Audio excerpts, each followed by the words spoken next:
Hai, welcome back to my channel.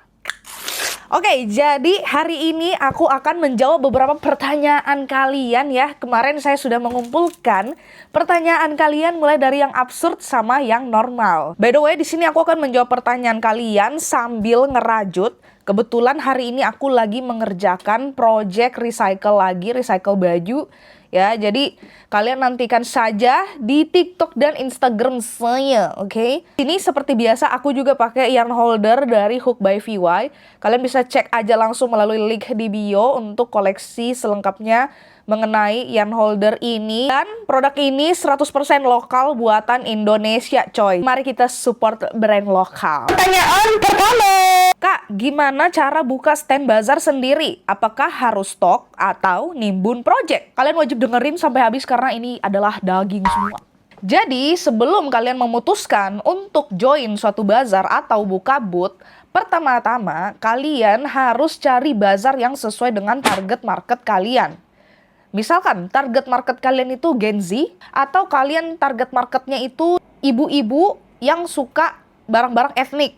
Ya udah, kalian join bazar yang memang menyediakan calon buyer seperti itu. Kedua, pastikan juga budget booth-nya itu masuk. Jangan juga kita memaksakan untuk join bazar itu, namun harga booth-nya itu terlalu mahal. Ibarat kata worst case-nya, kalau misalkan barang kalian tidak habis terjual, masih ada sisa buat nutupin booth, ongkos booth. Karena sebenarnya kalau bazar itu bukan cuma ongkos booth aja, tapi memang banyak ya ongkosnya ya, kayak makan, parkir, atau orang, kalau misalkan kita hire orang gitu kan. Nah, yang ketiga, tentukan price point-nya, jangan dijual juga kemahalan, jangan dijual juga kemurahan. Ini yang sering nih aku temukan juga, dan sering banget orang DM aku tuh, Kak, kalau misalkan aku jual segini, untung apa rugi ya? Balik lagi guys, kalian itu modalnya berapa? Yang harus dihitungkan harga booth, harga modal barang, harga ongkos lain-lainnya, itu harus diperhitungkan. Setelah itu, kalian bisa tentukan harga barangnya. Jadi bukan cuman, oh ini modalnya benang doang. Nggak kayak gitu. Nggak kayak gitu. Itu semua harus dihitungin. Jangan sampai kalian berpikir bahwa, Udahlah, gue buka bazar ini ya, yang penting laku aja deh. Gak ada untung juga. Ya udahlah. jangan jadinya kerja bakti. Ya mending kalian jualan online aja. Kagak usah ada buka booth. Rugi. Ya iyalah, kerja bakti begitu. Apakah harus stok atau nimbun project? Jumlah stoknya itu mau berapa? Ya tergantung dari bazarnya, berapa hari gitu. Kalau misalnya 3 hari, ya otomatis pasti harusnya nyotoknya kan banyak kan. Kalau misalnya cuma sehari, ya udah stok. Aku kemarin stok 50 biji atau 40 biji gitu kan. Ya udah gitu. Simple tapi tidak sesimpel itu pada saat eksekusinya. Pertanyaan kedua. Pernah burnout gitu nggak kak? Terus cara kakak biar semangat ngerajut atau bikin kerajinan lagi?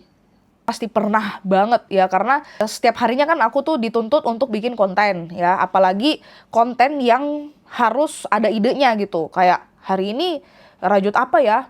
Hari ini kita crafting apa ya? Hari ini kita recycle apa ya? Pernah waktu itu seminggu lebih aku tuh kayak bener-bener tidak ada punya ide gitu. Kayak mau bikin ini males, mau bikin itu nggak serok gitu. Waktu itu aku sempat paksakan dan berujung kontennya itu jadi nggak maksimal performnya. Dan disitulah baru aku kayak ternyata konten kalau dipaksain juga nggak worth ya. Gitu, nggak yang maksimal juga gitu penontonnya ya. Karena percayalah, ketika kamu bikin suatu konten itu tuh ada energi yang kamu kasih ke penonton. Nah, ketika kamu lagi di titik burnout ya, lagi nggak inspired, itu tuh energinya juga akan tersalurkan. Energi yang akan tersalurkan itu ya energinya negatif. Jadi penonton juga yang menonton ini konten apaan kayak gitu loh. Makanya di saat aku lagi burnout gitu, udah nggak usah syuting, ngopi, ngeteh, main game, baca buku atau apa, atau nonton podcast yang lucu-lucu kayak gitu, atau nonton Netflix yang lucu-lucu gitu. Nah, setelah itu baru deh jalan lagi otaknya, ngobrol sama orang yang menginspirasi gitu, bukan ngegosip ya. Jadi kita itu pun juga jadinya terinspirasi, energi yang kita terima pun energi positif. That's how I escape burnout. Di sini aku cuma jawab 3 pertanyaan aja ya, soalnya banyak banget guys. Ini mau berapa menit videonya kan? Oke, pertanyaan ketiga. Angkat aku jadi muridmu, Kak. Jawabannya cuma satu. Yakin?